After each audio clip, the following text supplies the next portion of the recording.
let's make mayo. Super simple. I used to overcomplicate it. Everyday Paleo had a great recipe, and since then it is so easy. So this recipe is technically from the Everyday Paleo cookbook or website, but just a quick rundown. A very light flavored oil is essential. Extra virgin olive oil will not work. It's too heavy in flavor. So this is a mild flavored, non-extra virgin olive oil. You can try a couple different flavors. You can also use some nut oils like walnut oil, pecan oil,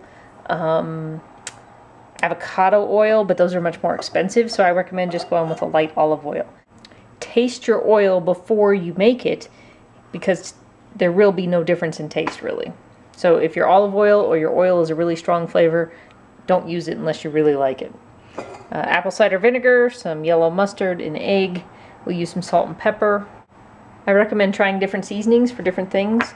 You can use some ginger, paprika, cayenne. This is white pepper if you don't want your pepper flakes in there. As far as your tools, I use my food processor. My blender just doesn't work very well. Some people have reported that using their hand blender works really well, so do what you want. I like that my food processor has this little cup with a hole in it, so I can actually pour my olive oil into that and let it drizzle slowly in. Now the original recipe from Everyday Paleo calls for 2 eggs. I kind of fudge it and do 1 egg with 1 cup of olive oil. And I'll show you what I do with my food processor to make that work. So we're doing a half recipe at this time. Okay, to start, toss everything into your food processor except for the oil. So we have 1 egg, about a tablespoon of apple cider vinegar, half to 1 teaspoon of yellow mustard. You can see I'm real exact with all of this. A little bit of sea salt. I'm going to use a little white pepper and a kick of cayenne. Alright, so we have all of our ingredients in here except for the olive oil. So I'm going to do a quick pulse on this for about 5 to 10 seconds. Now one trick I do, because I'm only using 1 egg and this blade runs a little higher, I'm going to tip this over on its edge just a little bit.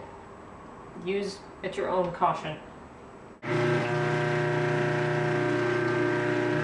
So I have my egg and everything else kind of blended in here for a few seconds. Now we're going to start with the olive oil. Slow drizzle, especially in the beginning.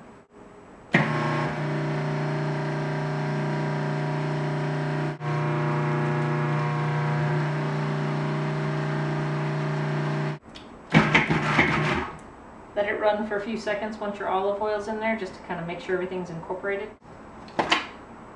Ooh, looks like mayo. Do you want to see?